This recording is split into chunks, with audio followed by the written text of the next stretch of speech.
or really scheduled ahead.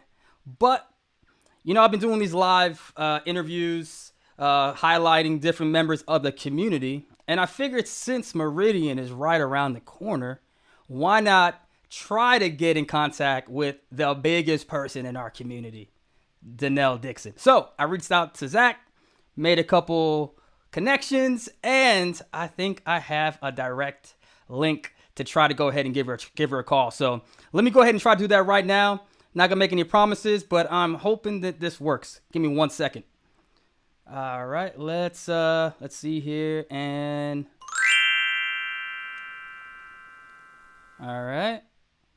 Well, I mean, she wouldn't obviously recognize my handle, but wait. Hey, Danelle! Hey, what's going on? How are you? Great. How are you doing? I'm doing awesome. I'm really happy that you allowed this call to happen. Super excited. Meridian is next week. Can you believe it? There's a part of me that wants to say no, but then given how much lead up we've had to it and how much work we've done, I know it's next week. So Right, yeah. right. Yeah. It's a lot of great things going on, and I've been having a lot of fun just covering the Stellar community. It's a great group of folks. I got to chat with Cowrie Exchange about a week ago. Bit Bond. I talked to some of our Stellar Global members out there in Stellar Austria, Stellar Ireland, and so this is just a treat to have you, Denelle Dixon, here on the Stellar Global Sam Connor Live little whatever you want to call it show. I don't even know right now. It's just going with the flow. Thank you, Sam. Thanks so much for everything that you do for the community and for SDF and for Stellar. We're super grateful for everyone who participates in the community, but you are such an important active member. So thank you for your time and attention to us and to Stellar. Thank you. And I'm actually enjoying the Stellar coffee. I'm enjoying it. I think it was like strawberries, chocolate. It was something really fancy. I don't know who made that up, but it was nice. I enjoyed it. Yeah, the funny thing is, So I saw that you got your boxes, and I still haven't gotten my socks yet. So I haven't gotten my first box yet. I did get the really, coffee box. Yeah, you did so get the everybody fuck. else. That's funny. That's funny. Well, somebody please get Danelle her socks, please. This is ridiculous. Come on, she's a CEO. Let's go. All right. So I know you do a lot of great interviews and stuff. I saw you with IMF. So you can relax. I'm not gonna be that serious. We're gonna have some fun here. Get to introduce you a little bit more to the community. So one thing, I was doing some notes here, and I know a lot of people might be surprised, but you're a qualified lawyer with a BA from the University of California, and you also clerked at the United States District Court for the District Court for the District of Hawaii. Is that true? All true. I Hawaii is like a second home to me and to my family. I clerked after law school, which law school to me was one of my most favorite times. I loved learning, and I actually loved being a lawyer. So we go Wow. back to Hawaii. We get back there every year to go see our Hawaii family, and yeah, we feel super lucky that that's such a big part of our life. That is cool. That's on my bucket list of places I want to go. So, what was it like living in Hawaii? Because I see the pictures. I mean, is it as laid back as it seems? I had a client one time who told me that nobody really like stayed by appointments. Is it really like that in Hawaii? It's funny, we do call it Hawaii time, that just Okay. definitely different. But that doesn't, people are so human there and so real, and everyone is just so caring. And so maybe folks are a few minutes late here and there. Uh huh. But the truth is, really wonderful place to have connections. And it does feel a bit more laid back. It does feel a lot that people are there to really get to know one another and to be ohana, which is family. I feel like it's a really Ohana. Oh, I'm sorry, I it's a got really kids, so I started to sing, the Moana. So I apologize. I digress. I got kids too. We watched that a lot of times. So yeah. Yeah. I kind of like that movie a lot. So kind of going down the list of things that I've been Googling here is that you advise private equity firms, also manage Yahoo's legal team advising products. So I was curious, one, if that's also true. Yeah, both of them. I Yeah. actually worked. So I left the law firm. I was a partner at a firm. I was a trial lawyer for 9 years. I loved being a Wow. trial lawyer. It was amazing and so much fun to be in the courtroom representing people's interests and really like focusing on like the way that I think about my trial lawyer experience is that you have the opportunity to build a case for your client and then you give it to the jury or the judge to decide whether or not you've done your job in doing that. So I loved that. And Awesome. then after I was a trial lawyer, I went and Yahoo had been one of my clients for, frankly, since I started practicing. So from like 97 forward. And so Yahoo had asked me to come in-house to work for them. And I did that work there and I loved working with them. Totally different company than it is today. Or and then when I left Yahoo, I went to work for another former client of mine who was the chairman of the private equity fund called Terra Firma. And Wow. he's based in the UK. And so I worked for the chairman and I did a lot of different types of, it was great because private equity was sort of a dark spot to me. Like didn't know as much about it except for working with him. And I learned a lot about portfolio businesses and how to invest and what to do with respect to investors and raising a fund. And I did just a tremendous amount of work there. So I loved it. Wow. So, kind of on that, I mean, how does that experience kind of influence you today? I mean, I think people will be surprised to know that strong business background that you had. How do you feel that influences your work at Stellar right now? Well, so much about my work today is the same as my work when I was at Mozilla. So much of the way that I think about what we do at SDF and what Stellar is set up to do is to really focus on growing businesses. When you work for a private equity firm, a lot of times you're focused on your portfolio businesses and to help them to grow. So you're not actually the one doing the day-to-day work, but you're Hmm. helping them to become what you think they can be and sometimes what they think they can be. And so it's very much the same. When I was at Mozilla, I did that with respect to our products, but I also did that for the web in general, focusing on what kinds of things do we need to see in the web and Right. out there in the internet to help grow those businesses. And so it's very similar to the way that I focus on my role here. I look at what we need to do is build a technology stack that is easy to develop on and solves real problems for developers that ultimately can solve problems for consumers. But we want them to be able to be sustainable. And so think about their business side too. Are there things we need to do in the technology to help them to do that? Are there things we need to do at SDF to help them to do that? So a lot of this, so much of like what I always say is lawyers can be phenomenal business people. And I still rely a lot on my legal training and like how you think about problems. I think about problems only in that I focus on what the solution needs to be, which is different depending on where you sit with respect to the problem. And that solution is 90% of the time about a business resolution. Wow. That's some good insight right there. Focus on the solution. That's great. That's great. So kind of moving on here. I know that as the chief operating officer at Mozilla, you just brought that up. You're a passionate advocate about consumer privacy, right? And what's really cool was that I saw you brought the house down at the Oxford Union debate, the world's most prestigious debating society. How was that experience? Because I mean, I saw that and I was just floored when I saw you do that. That was incredible. Well, thank you. It was so much fun. And what you don't appreciate from the video is what it's like to be in that room. That's what I Everybody's want to dressed up. know. I Yeah, want to it know was a that crazy. part. What was it like? You wear like this formal attire and it's this very formal process that you're engaged in. And they take it really seriously. And the room is just like super old school and what you would expect to be a debate hall.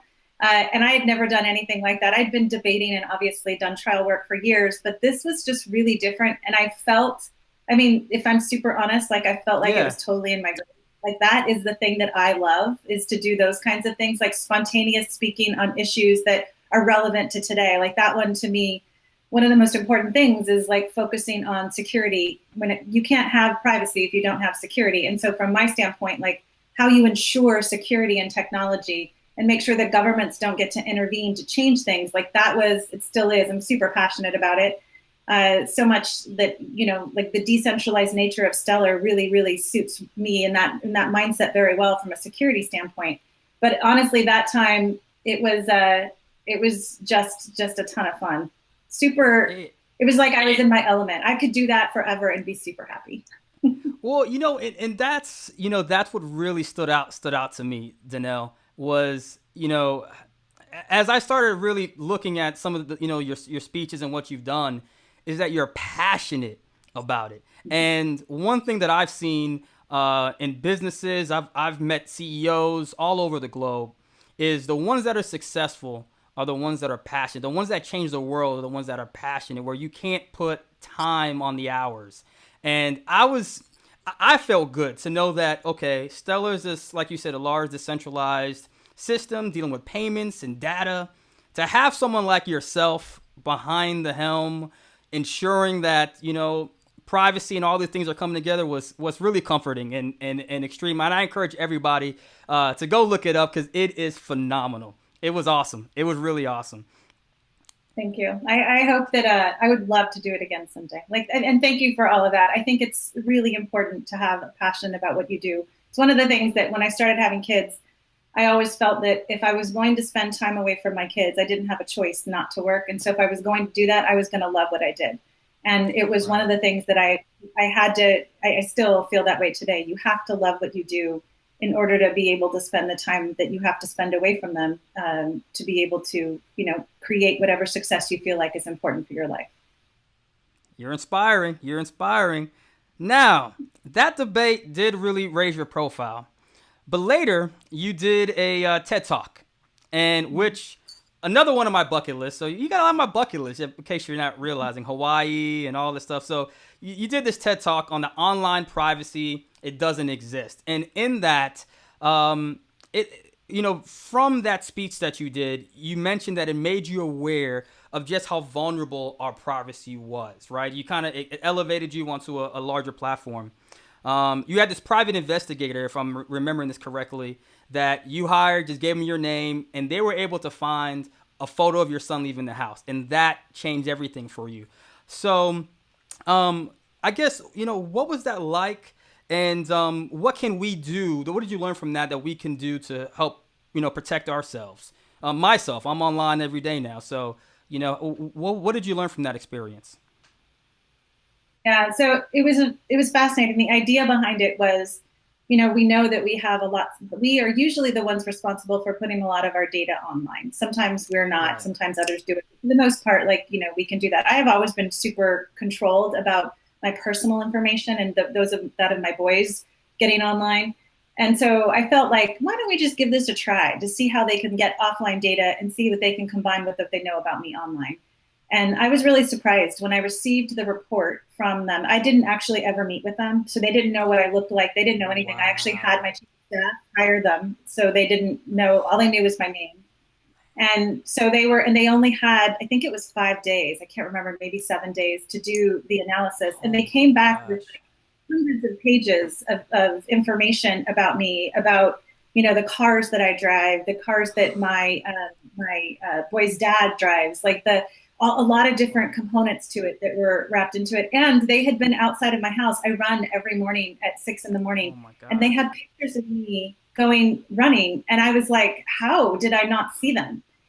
So, and they had pictures of my boys leaving the house. And it was not just surprising to me, it was surprising. I shared it with my boys at the time so that they would know, because it's a teachable moment to be able to explain so much of what offline, online, the combined. And so I think that the thing that I took away from it that was most important is that you can control what you can control about how much of yourself you put out to the public online. You can control that. You can control what you do on Facebook. You can control what you do on whatever site that you choose to be on.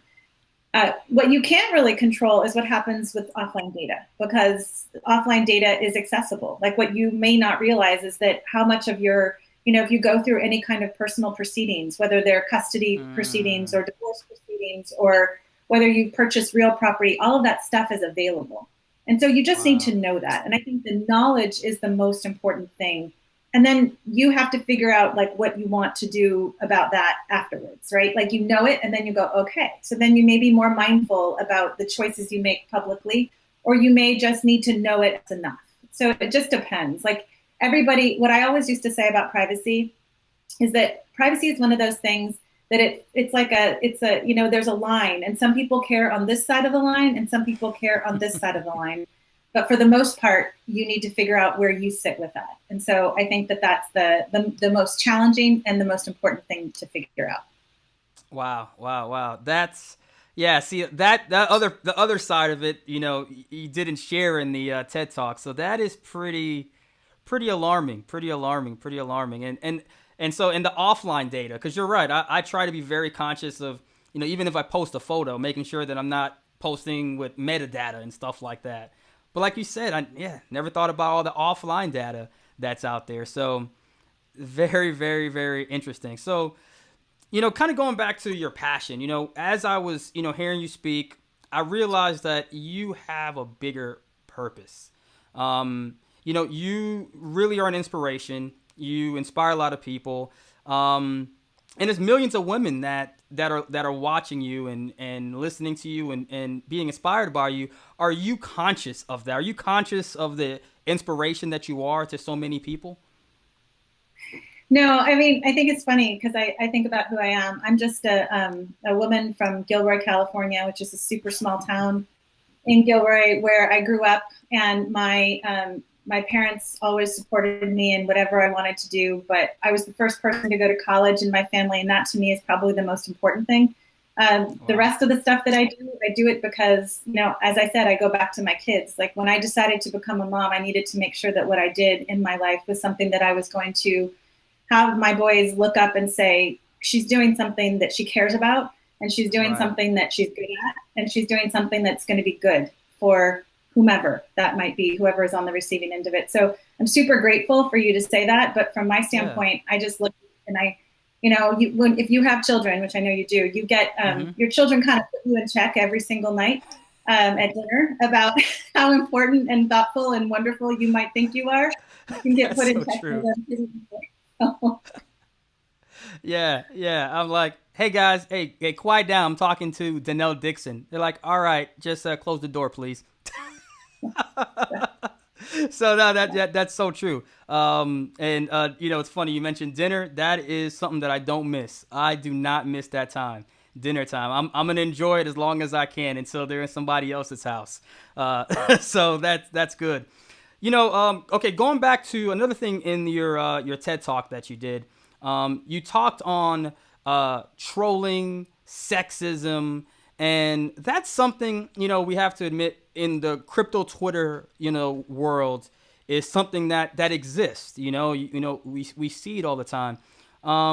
What advice would you give out to those that are watching? Because you are, like I said, whether you want it or not, you're an inspiration. What advice would you give to people out there that may be dealing with trolls on crypto Twitter, dealing with sexism? What would you say to them? Well, so first of all, I'd like to give the advice to the people that are out there doing this to other people. All right, talk to them. The most important thing that people need to remember, because I think it's so easy for us to forget when we're in these modes of communication where you don't actually have to see the person, that there are humans on the other side of every single thing that you write. And those humans, like you, have feelings. And those humans, like you, have family.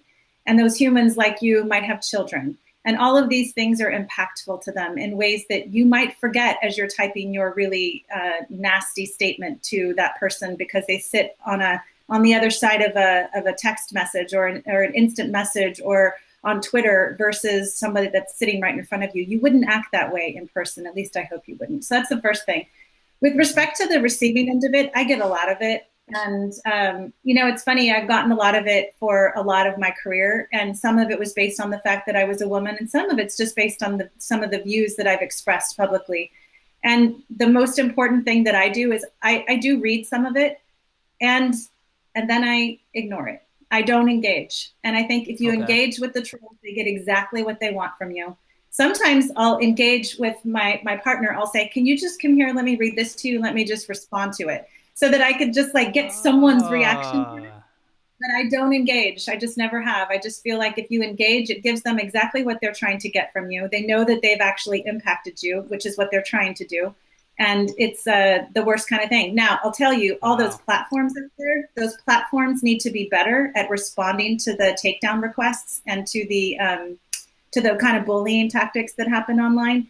I think we've gotten a lot better at it over the years from a content side. But I'll just say, like, I'd like to see more robustness there with respect to it. But the truth is, I try really hard to not let it get into my life, like to become a part of what I take in. And when I sit down and think about it, it's really not that important. Okay. No, you know what? I like the idea of soundboards. That's a really I didn't think of that one. So I would if you see a report of me yelling at my wife, I'm not really yelling at her. Okay? I'm a nice guy. I'm not yelling at her. I'm just I'm taking what Danelle taught me. Just express it that way. And I think the other thing I'll just say is that so we have five boys in our house, and they're from ages 11 to 20.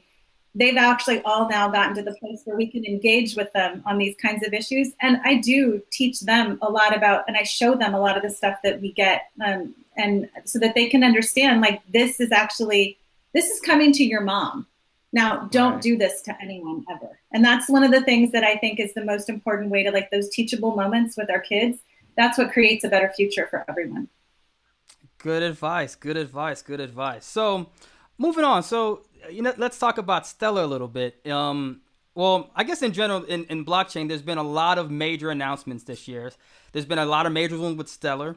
We heard about the Abra this year, which is great. USDC, fantastic. I mean, so many. D stock. I'm really excited about D stock and the opportunity on D stock. When I was talking with Cowrie, just the opportunity for folks to be able to invest in stock market is incredible. Um, is there anything in particular, whether it's just Stellar related, or maybe some of these, like First Crypto Bank? Has there been an announcement this year that you felt was like a big win to move forward in what you're trying to do in the industry as a whole?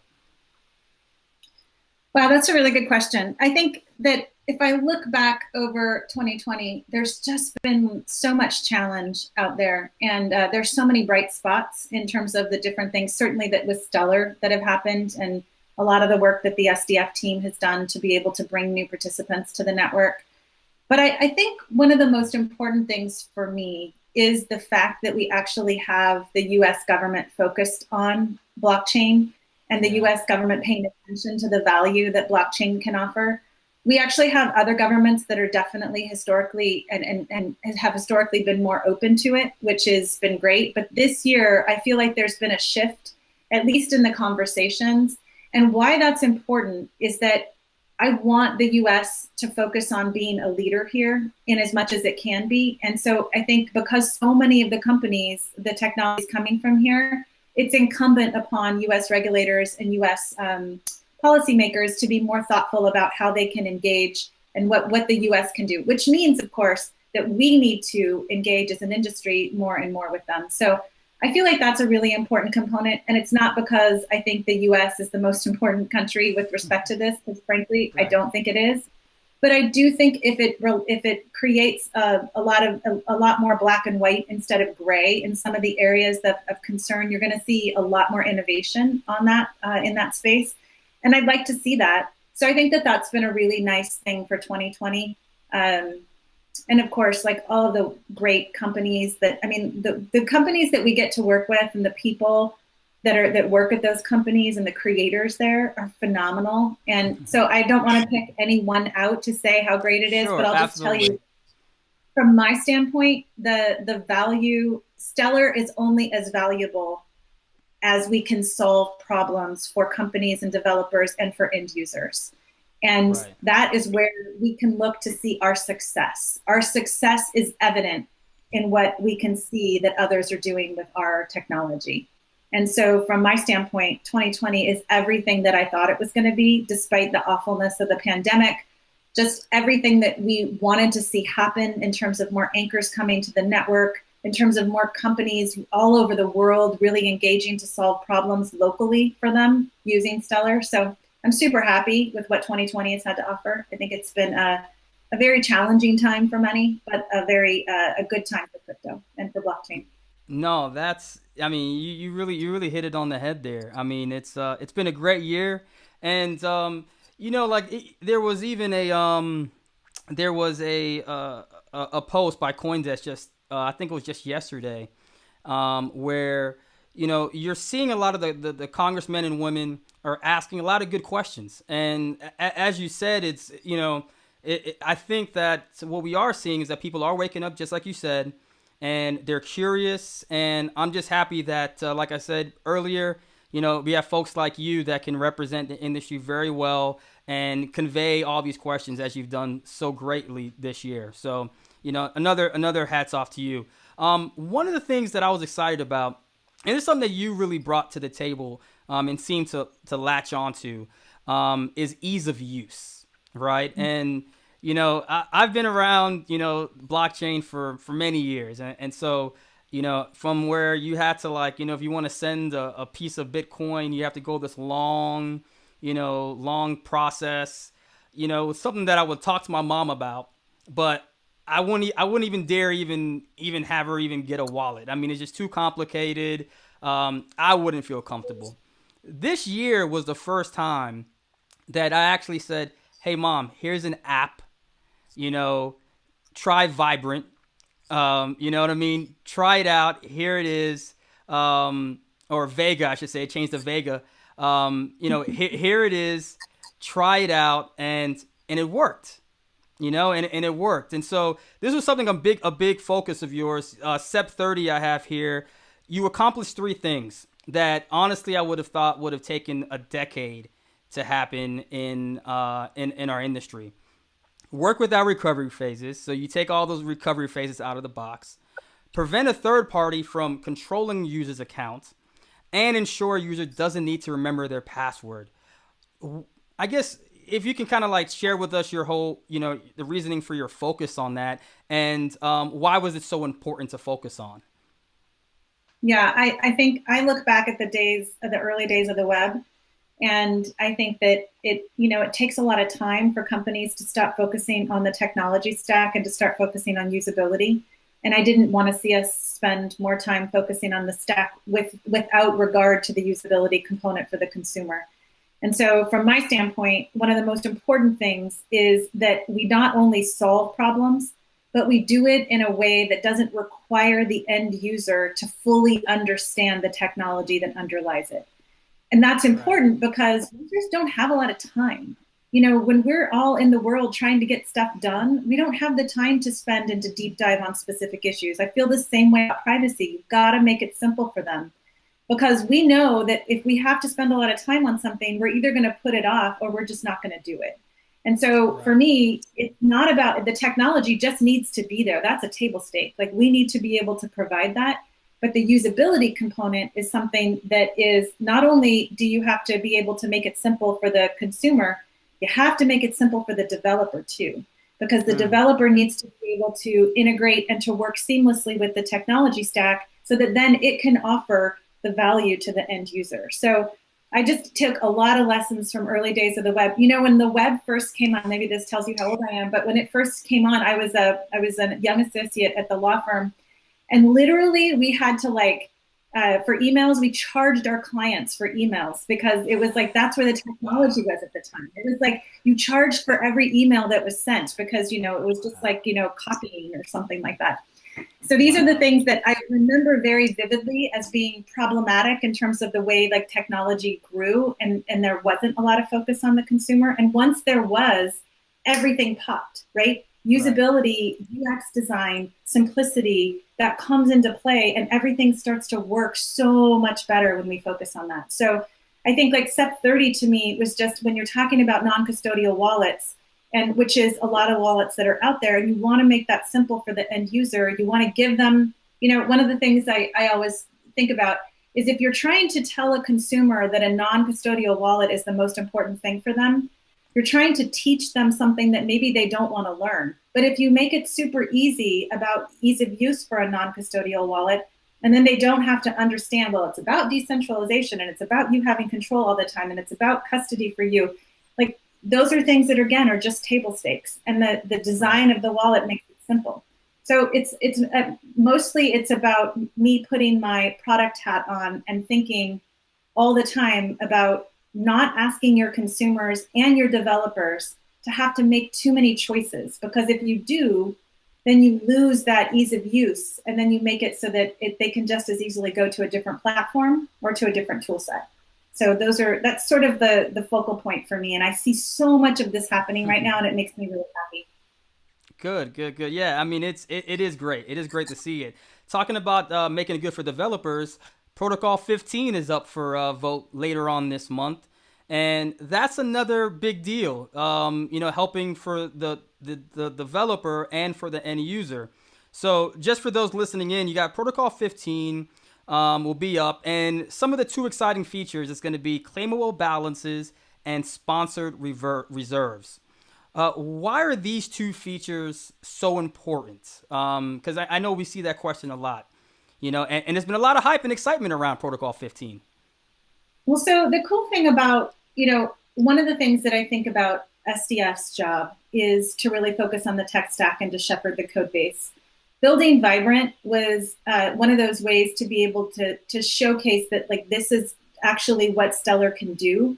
And everyone out there can go out and like make it even better, right? Like you can develop on it and make it better. Vibrant team can make their products better. But building Vibrant has actually helped us to be able to understand what changes needed to be made in the protocol to really focus on the consumer orientation and the ease of use from a developer standpoint for the app. So both of these, coupled with a lot of the two of the other, there's like 4 really big things that have come out this year in terms of the changes to the protocol, have really come because of our work on Vibrant and understanding what we need to be able to do to create these consumer-facing products and to make them simple.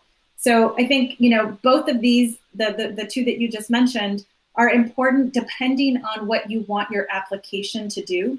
But if you want your application to be able to leverage the claimable balances and to be able to, create opportunities for you to be able to put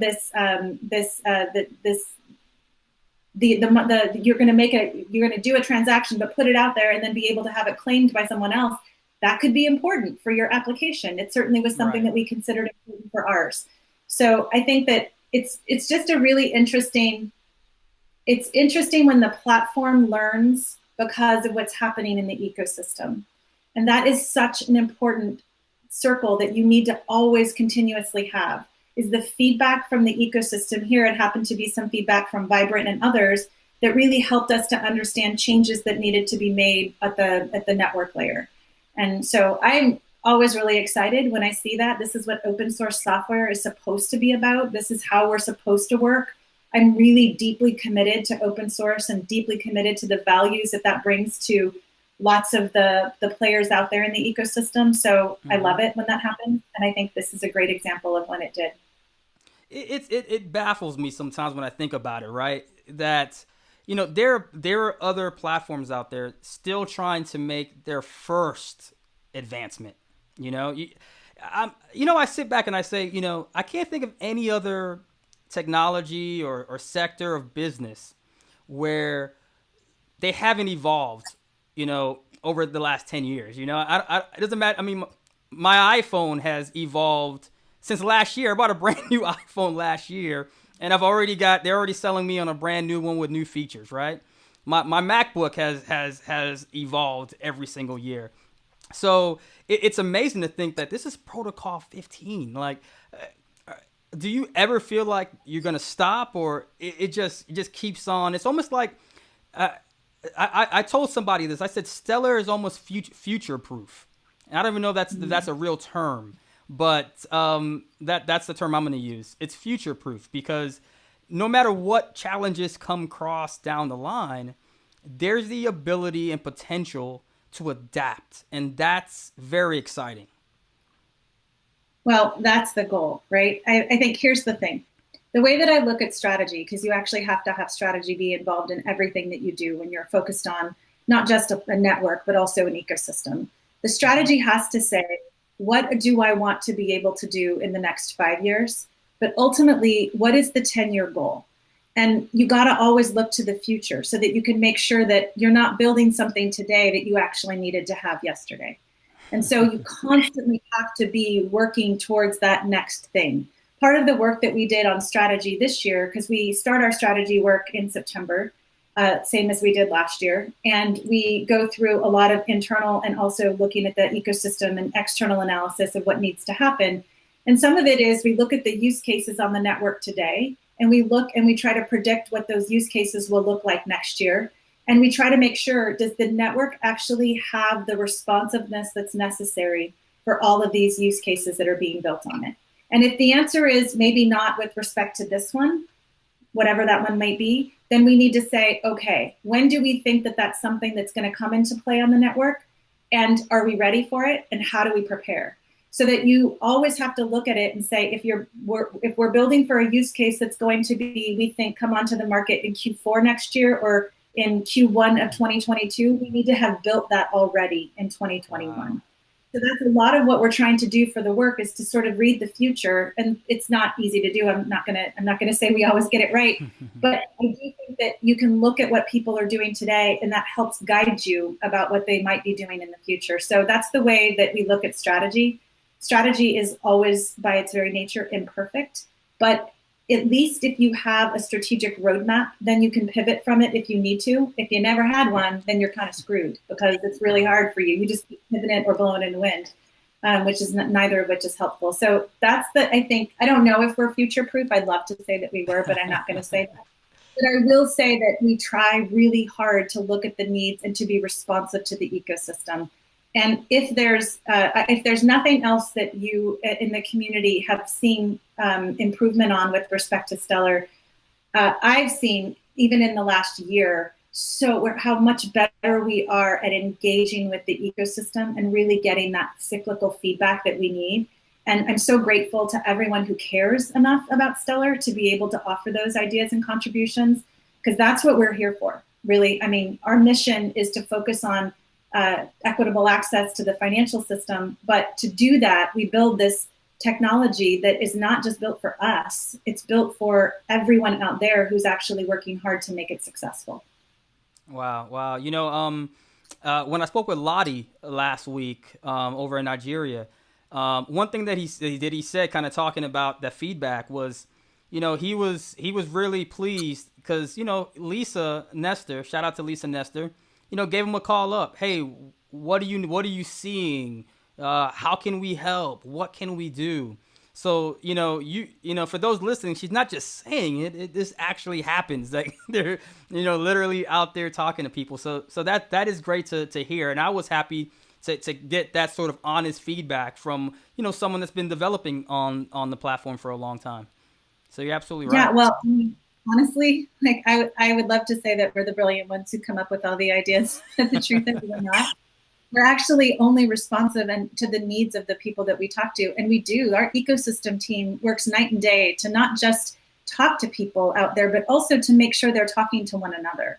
Because that is actually, we can see sometimes across all the different entities that are working out there, how maybe if, you know, Cowrie spoke with Settle in Argentina, maybe they can make something happen. Like, maybe that's actually a good corridor to have open. Like, these are like ideas that we have that we don't execute. We can actually help to create that initial conversation, and then they take over. And honestly, the creativity and the brilliance of those that are out there is what really makes the network successful. And that's not lost on us. So like, right. I really believe that that's how open source and decentralized projects need to work. And you're only as good as you are responsive to the community, in my mind. That's awesome. Well, you guys are clearly doing a great job. So, Meridian 2020, right around the corner. The theme is global connections to solve real world challenges. First of all, how excited are you about this year's conference? Oh man, I wish we were in person. I got so much from being with everyone last year. It was I had only been here, I think, 6 or 7 months by the time we got to Meridian and last year. And it was so gratifying to see all the people that cared about Stellar and cared about what they were doing and also what others were doing on the network.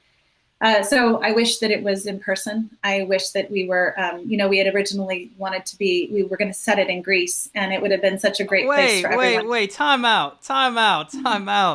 Why'd you tell me that? No, I'm not even sure I'm supposed to say that, but that's in fact where we were talking. Oh man, that hurt. I want to go to Greece so bad. Oh, I would have been there early. I would. I know. I do too. I think that it was, so there's that part. But at the same time, I am like just dumbstruck by like how remarkable everyone that's coming to speak and how wonderful they are and their backgrounds are and what they're bringing to this discussion, which I think is one of the most important discussions that we can have. If you gotten the sense from me at all, what I really care about is real use cases and real impact. Like for me, what's most important is that we focus on the impact. And so when you think about using this global connection that we've actually created through the Stellar Network collectively, and then you think about the impact that this can deliver on these real use cases, solving real problems, that is actually that's the reason why I'm here. And that's the reason why I think we do the work that we do at SDF. So bringing together all these folks at Meridian is really exciting to me. The only one thing I'd like to see is that we were in person. But other than that, I think I'm super excited. Well, I wish we were in Greece. Well, I guess we'll hopefully have 2021 Meridian, and it'll be somewhere. Now it's got to be somewhere as cool as Greece now. Okay, we can't. Okay, just let you know, we got to be somewhere cool like that. So something that you spoke on, I kind of jotted down here. Is you guys are focused on real use cases and focusing on people. One thing that's come up over the past year, especially, is the need for inclusion.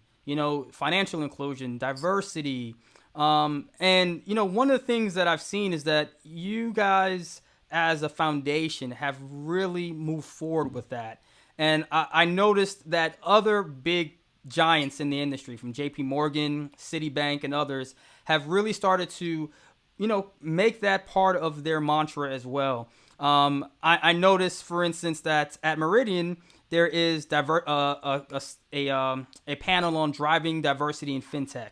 There's another one, financial inclusion to unlock economic opportunity. How do you guys, manage it? I mean, I guess the question is, how is this such a major part of, how do you guys make this such a major part of who Stellar is, and how does it all come together? Because it's great to see, by the way.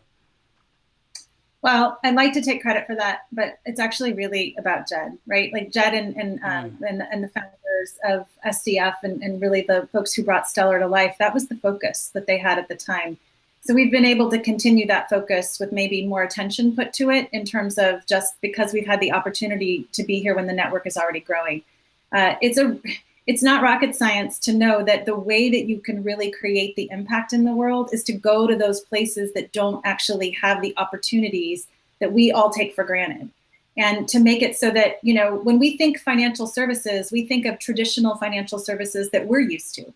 We think of banking infrastructure. We think of, all the notion of the financial infrastructure that allows you to be able to take your value and make it into something different. Well, that's great. And I'd like us to be able to impact that too. But really what that means is giving that to everyone, all those folks that are kind of left behind by the traditional financial infrastructure, and to make it real for them. One of the things when I used to be at Mozilla and we built an operating system, it was called Firefox OS. The things I loved, we had actually been in partnership with Orange, and we were trying to distribute in parts of Africa. And part of what we were focused on was, or at least from my standpoint, what I was focused on is if you think about some of the villages and you think about the women that are in those villages that actually they can make 10 meals a day, right? They can make these 10 meals and they might only need to consume 3 in their household, and they could sell the other 7, and it could generate so much opportunity for their family. And so if we could come up with tools to be able to satisfy that need that they have, to sell that, those other 7 meals and to make it into something that has value for their family, that would be like a home run. And so that idea that we had way back in the day with Firefox OS is something that I actually bring here and say, we're actually making it real and making it happen here. Because you don't need traditional banking infrastructure necessarily to make it work if you have a wallet and you have these digital assets and you have these financial institutions that trust enough in Stellar to be able to leverage all of those, the technology that can deliver this value to these individuals that might not have computers, but they have mobile phones. So I just think it's not rocket science to go where the needs are. And that's what we've done. And that's historically, I'm super grateful that Stellar has always thought that this is important and SDF has. And so we can carry that torch through and we can actually help to make it real. That's great because, the reason why I'm so passionate personally about Stellar is because of that story. It's because I really believe that is the true mission of what you guys are trying to do. And that's what motivates me because, you mentioned that you were the first graduate in your family. So am I. And, what I realize is that even though people don't want to talk about financial and sometimes when we talk about finance, it gets kind of, why is it important, right? Why are we talking about finance? But it's, if you can go into communities that don't have access to be able to start their own businesses really cheap, like you said, there's a lady in a neighborhood that sells shea butter, right? She makes her own shea butter. This is here in the United States. She makes her own shea butter. It's great. I'll connect you guys if you need some. And you know what? If she's able to use her phone to accept payments easily, one time I ran into her and I didn't have any cash. Can you take a credit card or something? No, she can't take credit card. It's too expensive. So the vision to be able to for her to be able to use something like Stellar to easily be able to transfer money in and out of her banks. A lot of people, I think it's 25% in America are unbanked. 25% in the richest country in the world are unbanked. That affects a lot of people. So yeah, it is great that you guys are doing it, and it motivates me to help spread the word and to ensure that as many people can know about what you guys are doing, and hopefully that you guys are successful. And when my kids want to start their own business, they don't have as many roadblocks as I did. Yeah, well, that's awesome. I think I love the story. I love the shea butter is awesome. I love that you also one of the folks to push your family forward. I think that it's these opportunities in life that we get that we can't squander. And so from my standpoint, like, we will remain committed to this as our mission. And this is exactly the thing that actually is going to help us to be successful. And it's not because we're so amazingly different. It's because our focal point is really on the developers and what the developers and their ingenuity from their local standpoint. If you try to sit where I live and try to understand the challenges that exist in these other parts of the world, it's just not possible.